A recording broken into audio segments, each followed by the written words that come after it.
여러분 안녕하십니까? 박완신 교수입니다. 오늘은 찬양, 사랑, 소망, 생명을 주제로 여러분과 함께 말씀을 나누고자 합니다. 이제 성경 속에 나타난 우리 찬양의 개념, 찬송의 개념, 또 찬송을 한번 보면서 또 우리가 어떻게 찬양을 함으로써 서로 사랑하고 또 소망하며 생명을 누리며 행복을 누리며 살아가야 할까 하는 데 초점을 맞추고 말씀을 드릴까 합니다. 이제 웨스트민스터 소요리 문답이라고 있습니다. 여기에 보면은 사람의 제일 되는 목적은 바로 하나님을 영화롭게 하고 영원토록 그를 즐거워하는 것이다, 이렇게 되어 있습니다. 바로 하늘에는 영광, 땅에는 평화, 바로 이것이 우리가 살아가야 할 중요한 인생의 목표요, 방법입니다. 이제 저도 노래를 좋아합니다. 또 찬양도 좋아합니다. 그래서 아코디언을 통해서 이제 찬양도 연주하고 또 가요도 가곡도 연주를 많이 하고 있습니다. 근데 이제 제가 지난 시간에는 그 유튜브를 통해서 가요 100년을 맞이해서 우리 한국에 이제 우리 가곡과 가요에 대해서 좀 살펴봤습니다.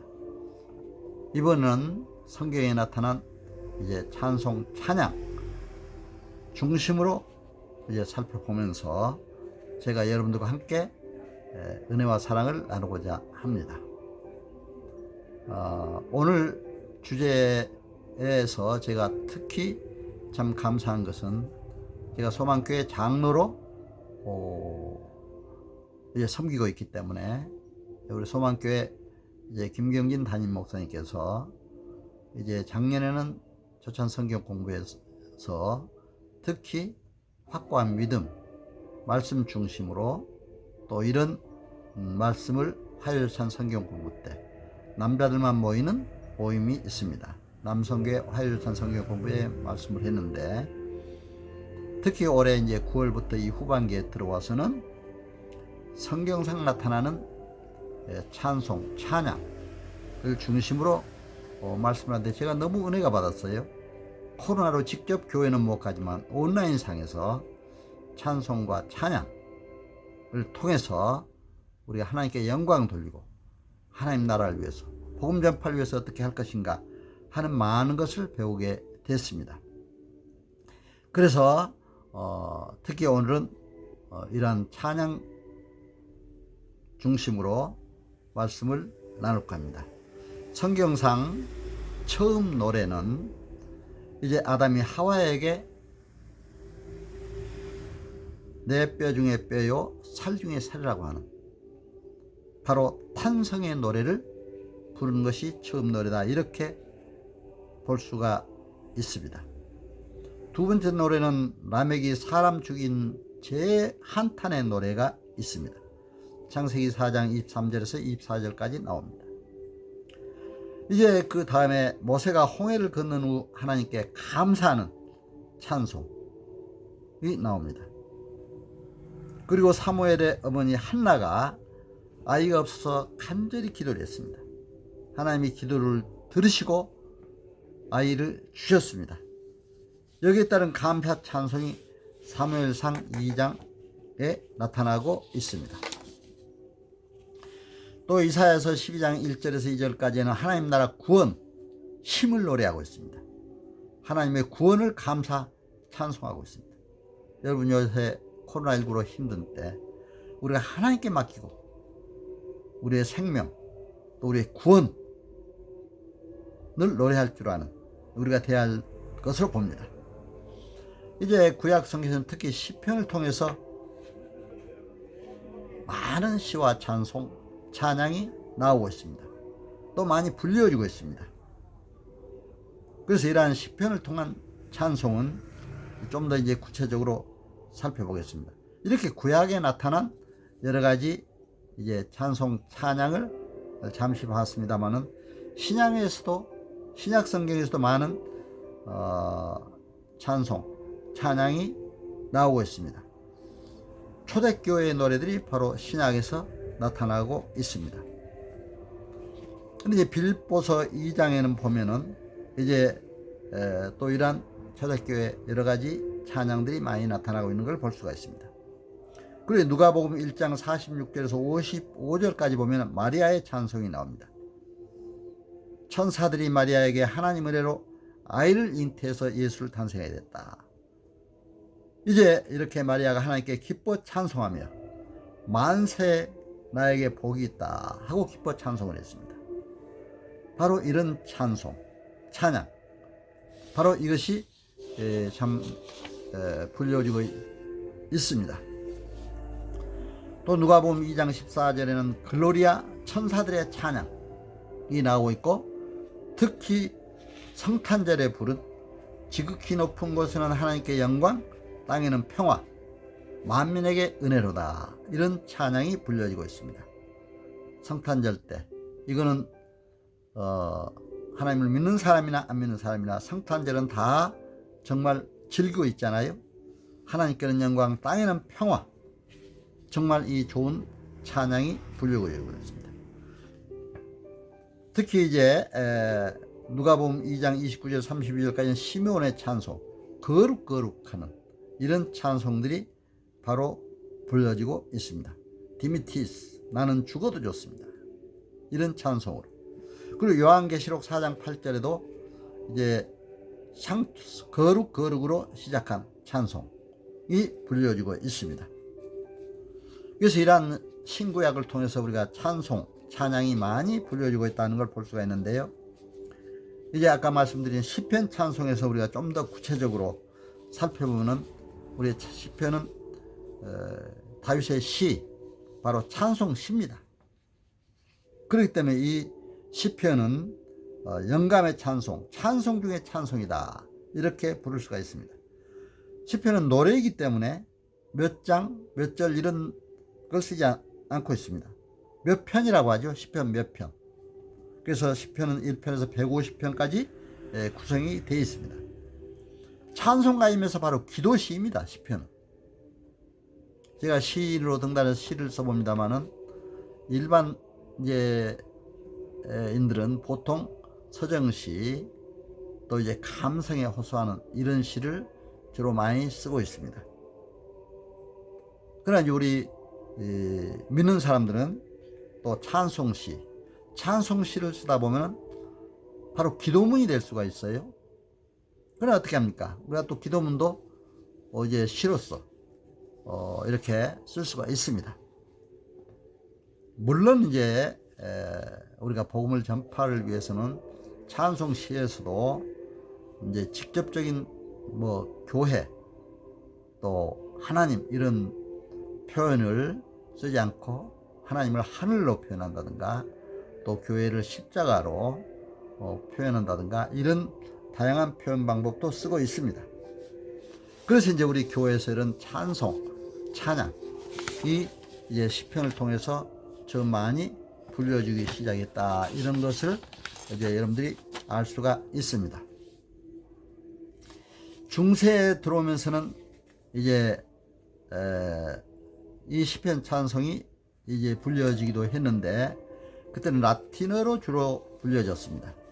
라틴어로 불려지다 보니까 일반 사람들은 참 알아들을 수가 없었습니다.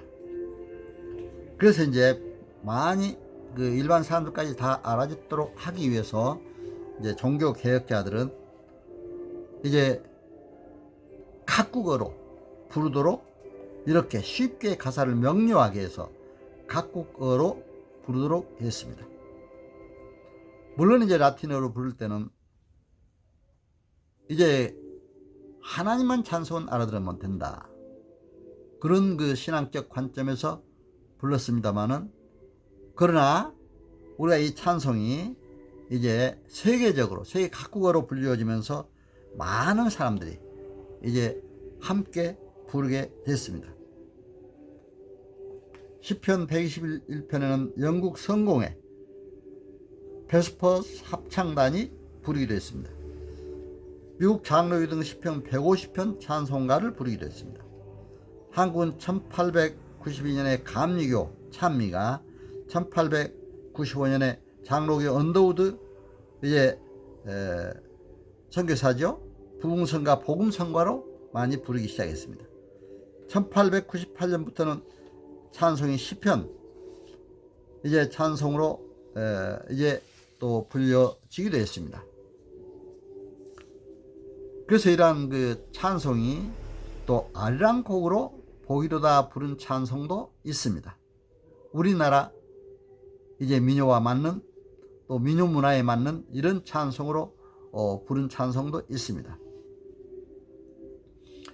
그리고 이제 이런 찬송들이 송영과 중세 특히 이제 찬송으로 많이 불려졌는데요. 송영의 유래는 이제 송영은 예배 시작 전 또 중강 마지막 부분에 부른 노래이죠. 그런데 이제 송영 유래는 시편 1편에서 5편까지에서 많이 유래되고 있습니다. 시편은 이제 1권은 1편에서 41편 이제 여기에서는 마지막 송영이 많이 불려지고 있습니다. 2권 41편에서 72편까지는 끝나는 부분, 아멘으로 끝나는 부분 이런 송영이 불려지고 있고요. 또 3권의 73편에서 89편에서는 이제 아멘으로, 또 4권에서 90편에서 106편까지, 또 이제 5권 107편에서 150편까지 찬양 아멘으로 이렇게 마지막 부분을 노래 받을 분을 분명히 하며 아멘으로 끝나는 이런 찬양들이 이제 불려지고 있는 걸 볼 수가 있습니다. 역대상 16장 36절 또 역대상에 보면은 다윗은 영원부터 영원까지 찬양한다 이렇게 찬양을 중요시 하고 있습니다. 이제 종교 개혁자들은 이 찬송에 대해서 좀 더 이제 모든 나라 백성들이 다 알아들 수 있도록 쉽게 찬송을 부르기 시작했습니다. 각국어로 찬송을 시작을 했고, 이제 로마 교회 중심으로 서방 교회, 또 이스라엘 교회 중심인 동방 교회, 각 교회들에서 이렇게 찬송을 부르기 시작했습니다. 1517년 루터가 종교 개혁을 했죠. 예. 그래서 이제 그 이후에 이 종교 개혁자들 깔뱅이라도 그렇습니다만 이 찌빙길리 개혁파 또 급진적 장로교 원류를 중심으로 해서 칼빈은 시편 중심으로 이제 많은 운율 시편으로 이제 찬송을 시작했습니다. 처음에 시작할 때는 2분음표로 길게 시작을 했고, 중간음은 4분음으로, 끝나는 부분은 길게, 만복의 근원 하나님 이렇게 첫 장 이런 곡들을 우리가 볼 수가 있습니다. 또 이제 제3례파 영적개혁 그 침례교 오순절 여기에서도 이제 많은 찬송들이 불려졌습니다. 특히 찌빙글리라고 하는 이제 개혁자죠. 노래 악기를 사용해서 부르는 것을 이제 처음에는 거부했습니다. 왜냐하면 가사 전달이 악기를 통해서 부르면은 좀 잘 되지 않을 수 있지 않느냐 해가지고 자기가 또 바이올린을 했기 때문에 악기에 치중하다 보면은 또 그러지 않느냐. 저도 아코디언을 해보니까 아코디언을 하다 보면 아코디언을 더 중시하게 되는 경우가 있어요. 찬양의 가사나 가요 내용보다도. 그러니까 다 이건 일리가 있다고 생각해요. 하나님 중심으로 보는 그런 찬송이라든가 또 악기를 사용하지 않고 이렇게 가사 중심으로 잘 전달하도록 하는 그러한 주장이라든가 다 일리가 있다고 생각이 됩니다. 찌빙글은 특히 종교개 이전부터 종교개혁시까지 이제 패스트병이 많이 유행했잖아요.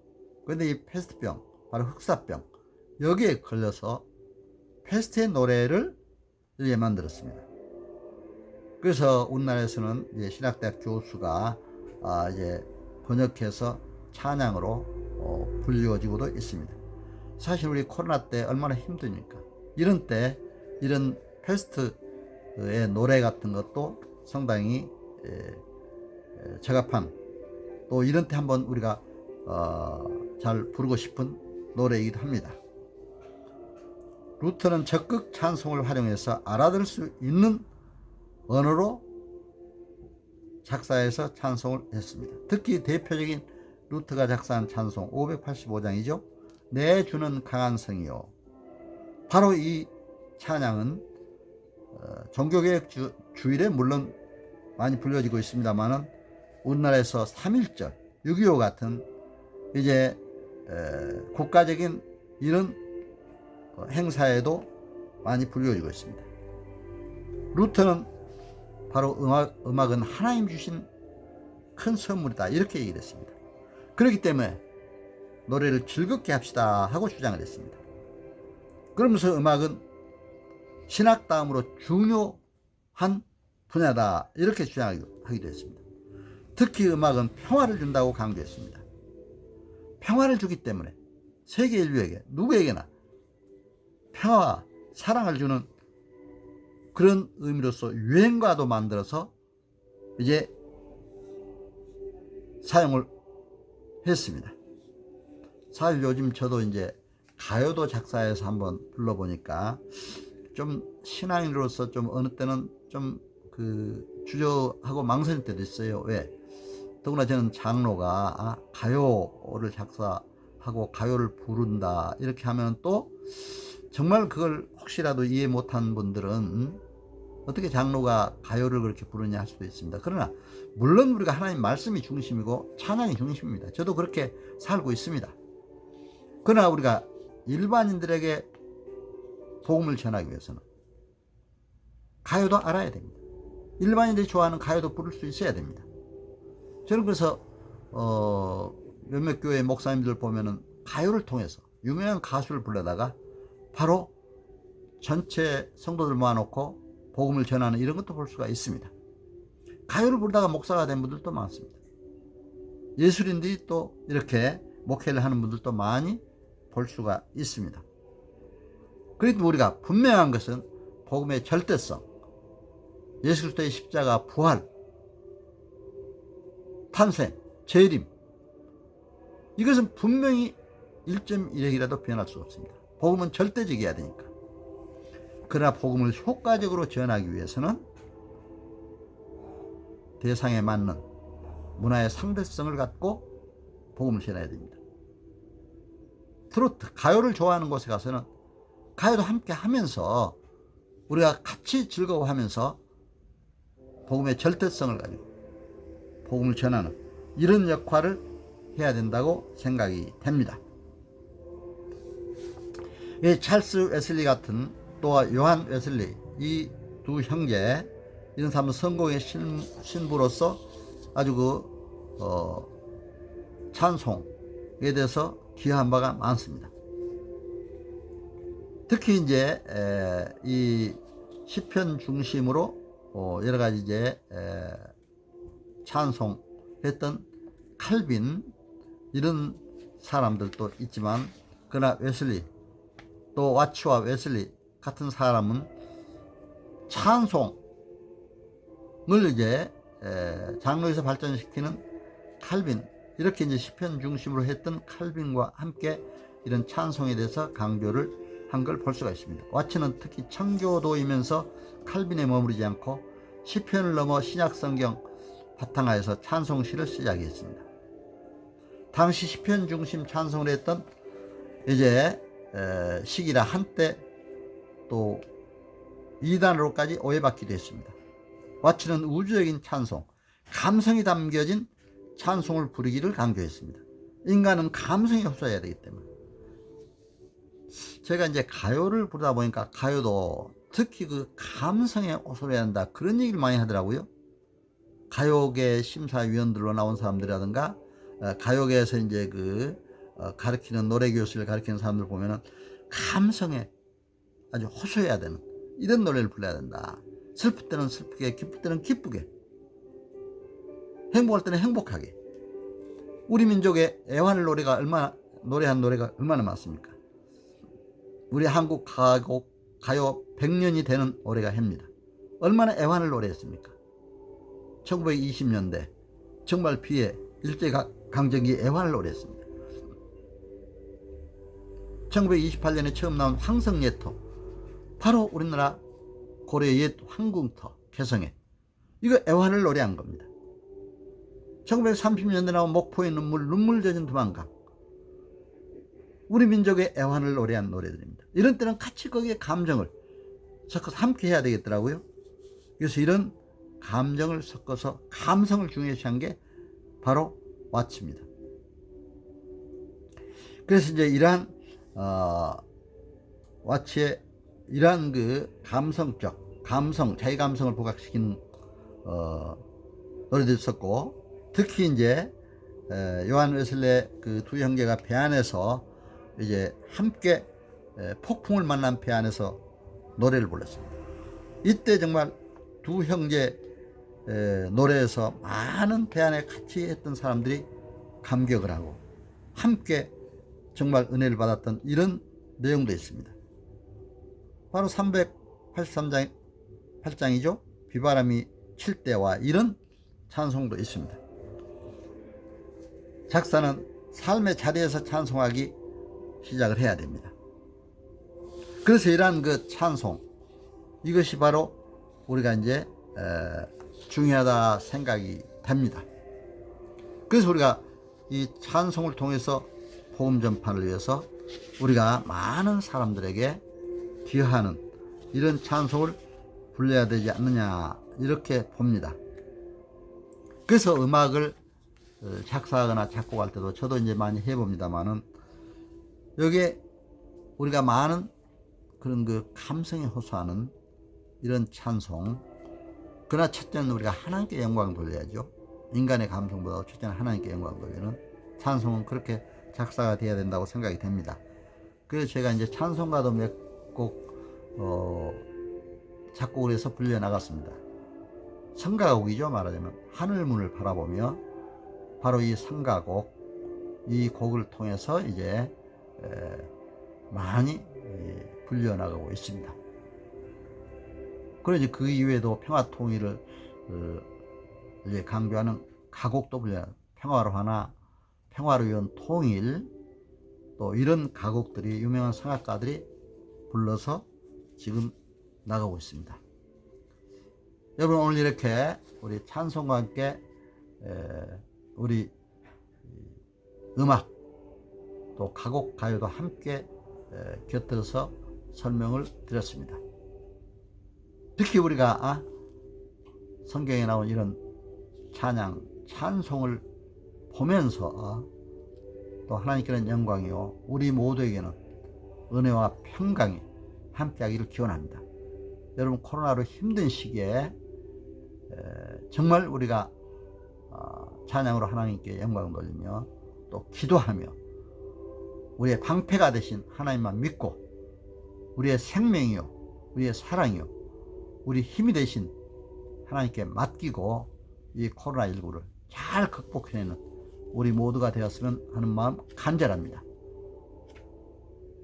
제가 이제 오늘 이 말씀을 통해서 여러분과 함께 정말 사랑을 나누는 좋은 계기가 됐으면 하는 마음 간절합니다.